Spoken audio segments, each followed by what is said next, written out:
Alors nous sommes parachat Ki Tetsé, une paracha où vraiment les messages du début de la paracha sont très très puissants. Toute la paracha est remplie de mitzvot, cette paracha. Et le Midrash nous explique comment Akadosh Baruch Hu nous fait mériter les mitzvot quand on les cherche. Hachem il dit je te donne une maison, tu vas faire le paravent. Le paravent après je vais te donner des vêtements, tu vas mettre les tzitzit, et je vais te donner un champ et tu vas faire la PA. Et que partout où on va, les mitzvot nous entourent. Mais il y a quand même une petite condition pour mériter toutes ces mitzvot-là, c'est de vouloir les faire en temps et en heure dès qu'ils arrivent. Celui qui court après les mitzvot, Hachem il dit je vais te donner, et tu veux ça, je vais te donner des vêtements, et je vais te donner un taureau et un âne, comme ça tu feras la mitzvah du taureau et de l'âne, et je vais te donner de l'argent, que tu fasses de la tzedaka. C'est-à-dire que partout où on va, on est entouré de mitzvot. Après celui qui les fait un peu par obligation ou pas comme il faut, alors il n'y aura pas de suite, on ne va pas lui donner cette chance. Mais celui qui les fait comme il le faut, Hachem va lui donner cette chance. Donc ça vaut la peine de passer bien cette paracha avec toutes ces belles mitzvot, Shiloach Haken, etc. Mais le début de la paracha, il est très fort en message de vie. Pourquoi? Parce qu'au début de cette paracha, on parle d'un homme qui va à la guerre. Eux, ils voient une très belle femme là-bas. Et Yefat Tohar. Et Chashak Taba, il a très envie. Vela Karta Lecha Leisha. Et il voudrait la prendre comme femme. Mais comment? Elle ne s'est pas encore convertie, etc. Donc la Torah dit, écoute, comme il dit Rashi, la Torah dit, je préfère que cet homme-là, il mange Bessar Kacher, qu'on lui donne quelque chose qui vient de pas une très bonne source, mais Kacher, plutôt que, dans tous les cas, puisqu'il est en état de guerre, il n'a pas les forces de surmonter cette épreuve, et qui va la prendre Béissour, hein, voilà, Bessar Temutot Ksherot, mieux que Bessar Temutot Nevelot.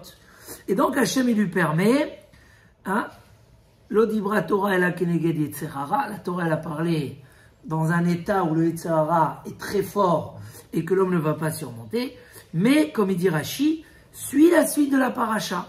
Qu'est-ce qui vient après? Donc déjà, Akadosh Baruch Hu, il essaie de lui donner une chance de se détacher de cette galère.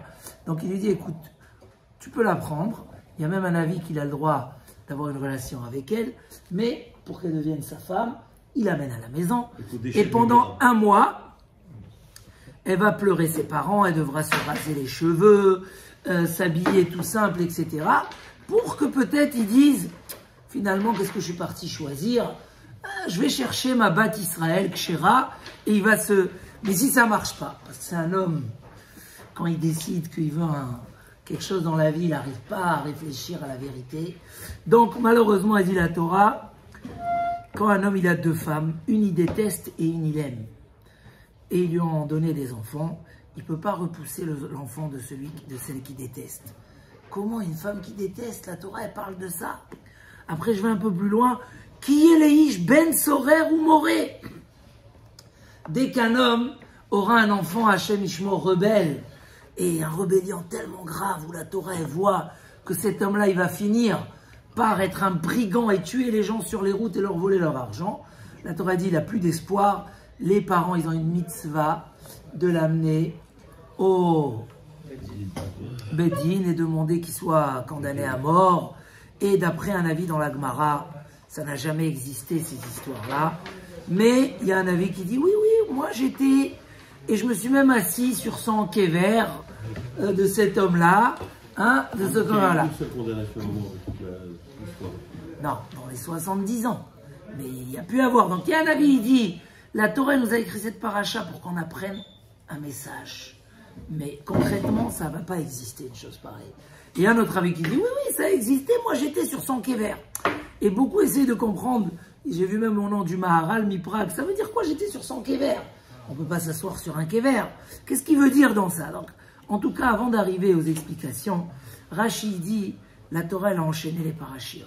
Cet homme-là qui ne veut pas écouter le message de la vie, il va finir par détester cette femme. Parce que ce n'est pas une femme qu'il a choisie par un vrai choix de vie. C'est une femme qu'il a choisie par excitation, par désir, vers chaque tabac. Tu l'as désiré.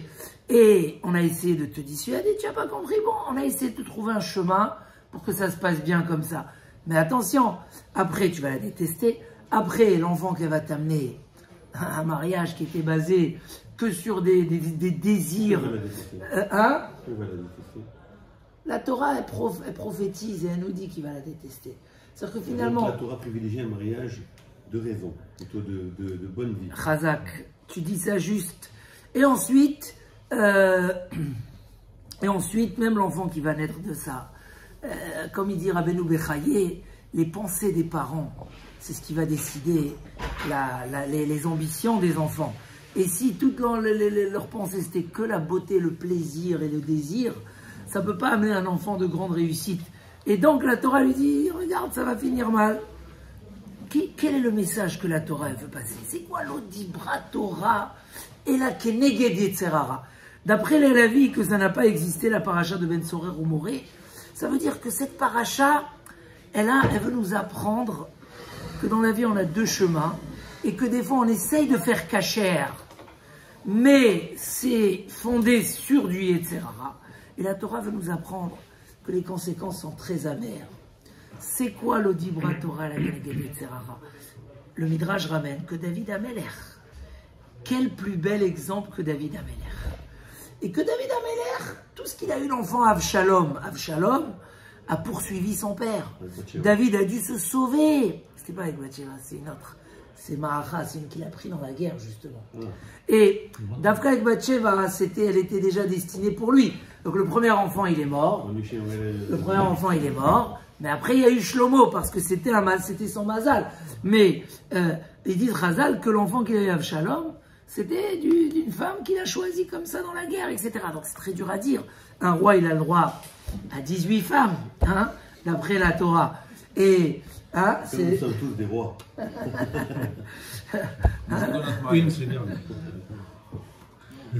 Donc, en tout cas, le message, il dit Rav Yerucham, l'odibra Torah keneged yetzerara, c'est pour dire, sache, il y a des choses comme ça, que la Torah, elle n'est pas contente. Elle ne les a pas interdits. Que les Chachamim ne sont pas contents. Et c'est quoi le fond de la chose? Je crois qu'il y a ici un message très très fort dans la vie. Le Maharal Miprag, il dit Annie, quand il dit Rabbi Yonatan, moi je me suis assis sur son kéver.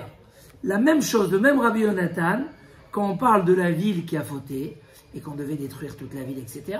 Là-bas aussi, il y a un avis dans la Gemara qui dit ça n'a jamais existé. Et là-bas aussi, Rabbi Yonatan, il dit non, moi je me suis assis sur leur... Alors, il dit le Maharal, c'est pas qu'il s'est vraiment assis, mais c'est venu nous dire, moi j'ai vécu et j'ai vu des gens passer cette situation en Hashkafa, et j'ai vu malheureusement jusqu'à leur kéver.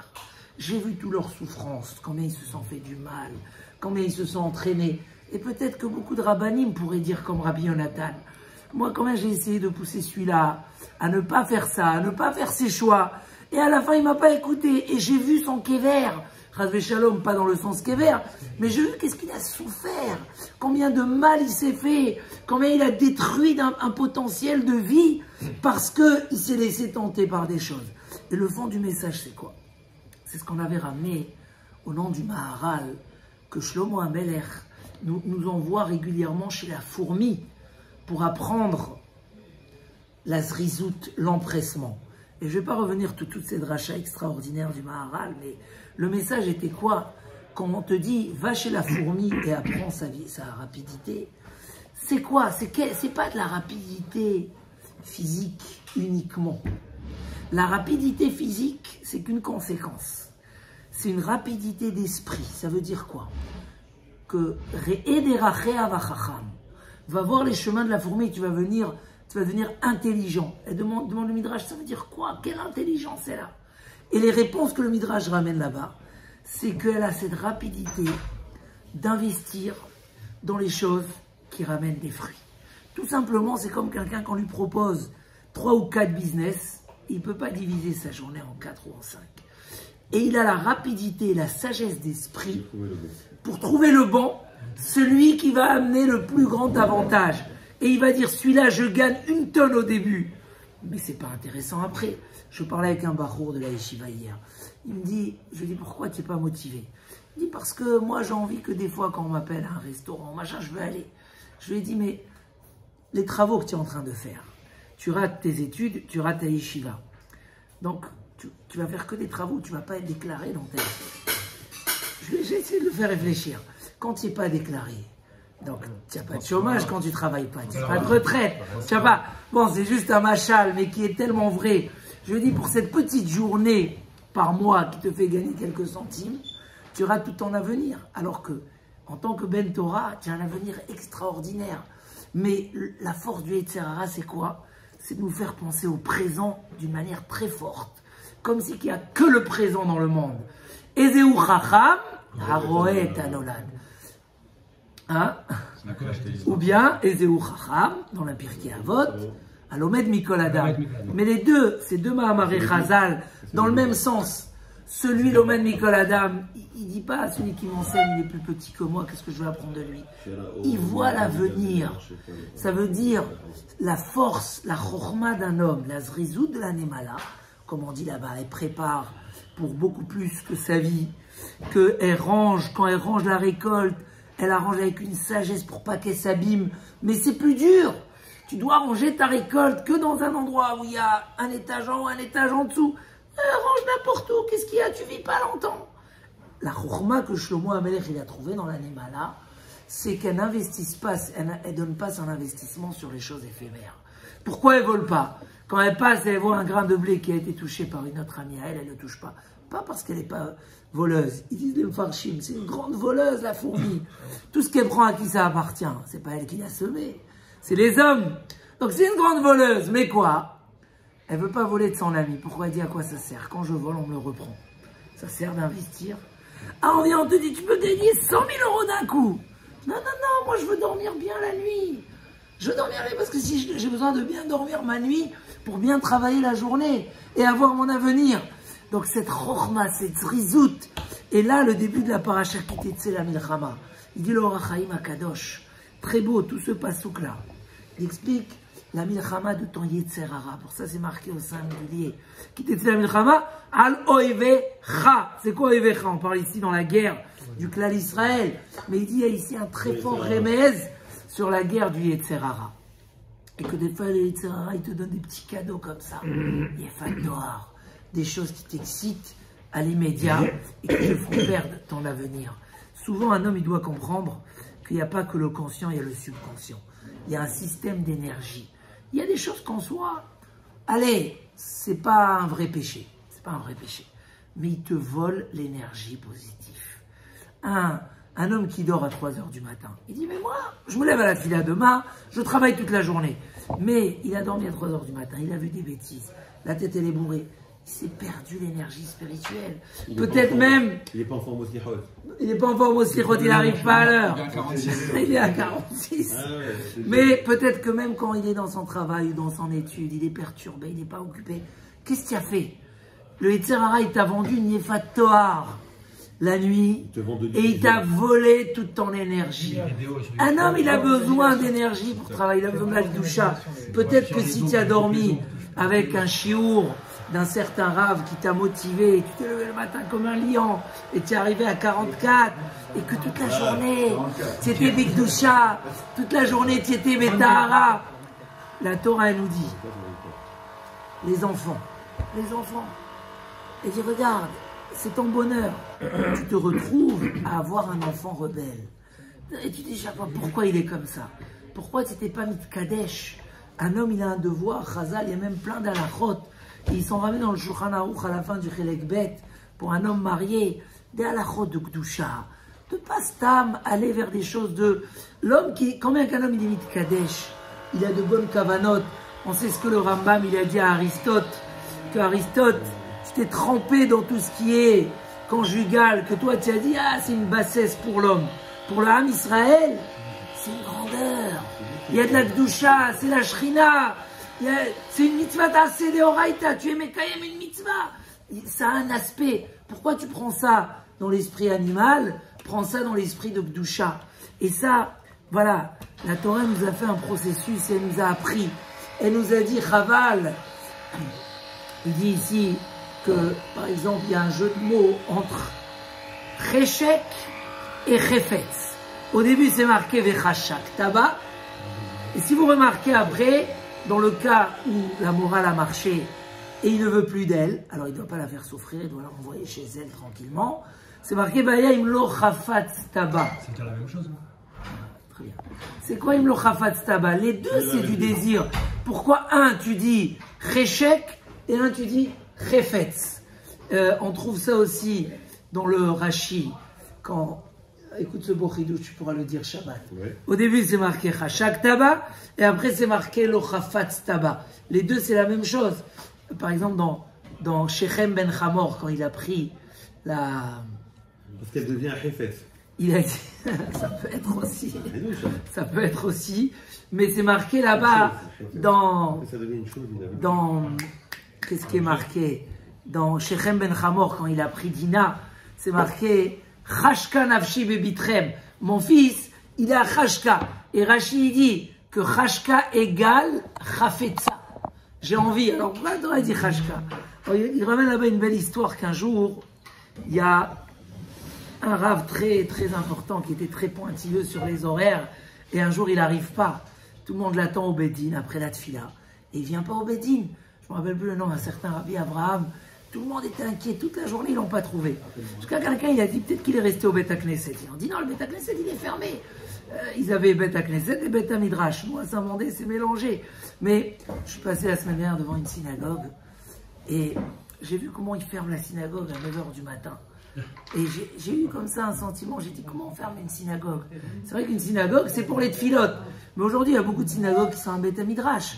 J'ai dit, ça veut dire, j'ai eu un sentiment et j'ai dit, oh Hachem, que la Kadosh Baruch Hu nous a donné cette chance, que toute la journée c'est ouvert, toute la journée il y a des gens qui étudient. Tu peux venir à n'importe quel moment, c'est une très grande chance, c'est pas évident. Il y a une yeshiva, venez, là maintenant quand on a des Bachurim de Chevron, venez même à 1h du matin, c'est encore en train d'étudier. C'est une merveille, rien que de savoir que ça existe dans la ville, et que si un jour tu veux te ressourcer, ou surtout Elul, c'est bien d'aller prendre un petit peu, faire un peu de Teilim, prendre un petit chiour, même au milieu de la journée si tu as du temps. Donc, pourquoi je suis arrivé à ça? Donc, hein? Cheshek et Chefetz. Alors, ce rave-là, Rabbi Abraham, on était en pleine histoire. Rabbi Abraham, puis ils sont partis, ils l'ont trouvé au Beth Knesset enfermé. Qu'est-ce qui s'est passé? Il y avait un rachat dans la ville qui était contre le rave. Il l'a enfermé au Beth Knesset, il est parti. Le rave, il n'avait pas les clés. Et donc, ils ont décidé de le mettre en quarantaine. Et le Rav, ils ont dit, tu es d'accord, au début il n'était pas très pour, à la fin il a dit, c'est vrai, un rachat comme ça, ils ont tout préparé, les bougies au Beth Knesset, un truc incroyable. Dès qu'ils sont arrivés, ils ont commencé à préparer pour aller chercher les Sefer Torah, c'était un quarantaine d'un niveau, le Rav il a tout annulé. Il a dit, non, j'annule, je ne veux pas qu'on le mette en quarantaine, tout a été annulé. Ils lui ont dit, Rav, fallait nous dire avant. Il a dit comme ça, au début, reste un peu avec nous, quelques minutes. Merci beaucoup, que Dieu te bénisse. Il dit au début, Cheshek, c'est quand le Yetzerara, il te mélange des calculs spirituels. Il te dit, bon, c'est aussi les Shem Shamaim. Chefetz, c'est que tu sais que c'est que toi qui as envie, c'est matériel. Donc il dit comme ça. Au début, je pensais, quand on m'a dit que c'était 100% pour le Kavod à Torah. Donc j'étais d'accord de le mettre en quarantaine. Mais quand bien que ça approchait, je sentais qu'on prend un peu ma vengeance et que j'étais content qu'on reprend ma vengeance. Et là, du coup, j'ai senti que c'est plus Cheshek. C'est plus les Shem Shamaim, c'est Chefetz. Alors, pour ça, il dit là-bas dans Shechem ben Hamor, soi-disant, ils ont dit qu'ils voulaient faire la Brit Mila, etc. Il a dit, mon fils, il a envie de votre fille, mais il a des bonnes intentions, il veut faire tchouva à toute la ville. Rachid dit non, Chashka, Chavtza. Nous, on lui dit, au début, il est excité, il veut prendre cette femme-là. Il dit, c'est un peu les Shem Shamaim, il commence à s'expliquer. Non, elle est tzadéket, elle a des bonnes midotes, etc. Mais tu l'as choisie dans la guerre. Tu veux la convertir, c'est pas celle qui était prévue. Tiens, alors la Torah dit, Vayayim lo chafatz taba. J'espère qu'avec tout ce que je vais te faire faire et qu'on va lui enlever tous les embellissements faux et le maquillage, etc. Peut-être le chafatz taba, finalement, tu vas voir que c'est pas les Shem Shamaim. Tu la veux que pour ton désir. Et le grand message, c'est quoi? On est le Chodesh Elul. Chodesh Elul, c'est le mois où on se remet en question, on réfléchit. Mais c'est mieux que ça. C'est positif. Chodesh Elul, on essaye de retrouver Quelle est notre volonté intérieure? Le Rambam, il dit que des fois, à l'époque, on frappait quelqu'un qui ne voulait pas faire une mitzvah. Jusqu'à qui dit, j'ai envie de la faire. Et quand il dit, j'ai envie de la faire, on le laisse et il doit la faire. Et le Rambam, mais à quoi ça sert? S'il te dit, j'ai envie parce que tu l'as frappé. C'est pas qu'il a envie. Il dit le Rambam, non, parce que chaque Ben Israël, au fin fond de lui, il veut faire Retzon Hashem. On aime les mitzvot, on aime. Regardez comment les synagogues sont pleines. Je parle des synagogues qui font les slichot tôt, ceux qui font tard, ils ne sont pas très pleines. Mais ceux qui font tôt, ils sont pleines, les slichot. Les juifs, l'Am Israël, on aime les mitzvot. Mais quoi? Le Yetzer Hara, il nous écarte. Et le mois de Elul, à Rosh Hashanah, quand on fait régner à Kadosh Baruch Hu, on retrouve ce désir-là. J'ai envie. Retzoni la asot retzonecha. J'ai envie de faire ta volonté. Ce qu'on doit rechercher, ce n'est pas des choses qu'on n'a pas envie de faire, qu'on veut réparer. C'est ce qu'on a envie vraiment de faire. Que juste, il faut enlever les... tu manges pas la banane avec sa peau. Tu l'épluches d'abord. Et après, tu manges ce qu'il y a à l'intérieur. Donc, Chodesh Elul, c'est d'éplucher, de retrouver qu'est-ce que Béhémet j'ai envie de faire. Est-ce que j'ai envie de dormir le matin? Est-ce que j'ai envie de voir n'importe quoi le soir? Est-ce que je veux faire ça? Est-ce que Béhémet, j'ai envie d'étudier ou pas? Et je vais trouver que Béhémet, mon vrai chéchek, c'est dans les choses où il y a du spirituel dedans. Et rappelez-vous, que nos calculs soient d'investir. Quand on était jeune, on n'a pas réfléchi qu'est-ce qu'on a envie de faire. On a fait ce qu'on a naturellement voulu. Et un jour dans la vie, on commence à choisir. Il y a un âge où le Gaon de Vilna, où le feu il se calme, hein, la partie feu en nous elle se calme, et commence à se poser la partie terre. Ça veut dire on veut s'installer. Il y a entre 20 ans et 40 ans où l'homme il cherche à s'installer, à avoir ses biens, à savoir une habilité, à avoir ses mains, etc. Et c'est des années où on réfléchit, on fait des choix. Et si on fait des choix, que les choix soient vachacham, va voir ses chemins et sois intelligent, tout le temps faire les choix sur les choses qui sont plus à long terme que les choses qui sont éphémères. C'est ce que le message de la paracha nous dit. Tu ne veux pas finir par détester ta femme, tu veux la garder à vie. D'accord? Choisis-la bien. Commence avec la Kedusha. Fais bien tes halachot. Respecte bien Nida. Fais tout ce qui est dans la bonne et due forme. Mets de la Kedusha à la maison. Mets de la Tzniout. Pousse. Ne dis pas non, elle est plus belle comme ça. Alors, on va pas mettre un kissouille roche. On va pas faire ça. Toujours, pousse vers ce qui est éternel. Tu ne perdras pas. Parce que le petit Efat Tohar, il ramène une femme qu'on n'aime pas et des enfants qu'on ne réussit pas. Et une femme Yefat Tohar, mais avec le côté Chashak Taba. C'est quoi le vrai Chashak Taba? On a dit que le côté spirituel soit en priorité. Réfléchis, c'est ton intérêt à long terme. Tu vas profiter et du matériel et du spirituel en même temps. Bien au contraire, le vrai bonheur, c'est quand on investit et on s'investit dans des choses qui sont à long terme, à Roé Tanolad, et pas dans les choses éphémères. C'est un vrai message qu'on doit intérioriser le mois de Elul, qu'à Rosh Hashanah, quand on prend des vraies décisions, c'est d'améliorer notre chemin de vie et notre train de vie sur des choses qui sont cette zrizout-là, cette analyse, de prendre l'affaire qui est à long terme et laisser l'affaire qui est à court terme. Chazak, Chazak, Benit Chazek, Shabbat Shalom, Umevorach, Bezrat Hashem.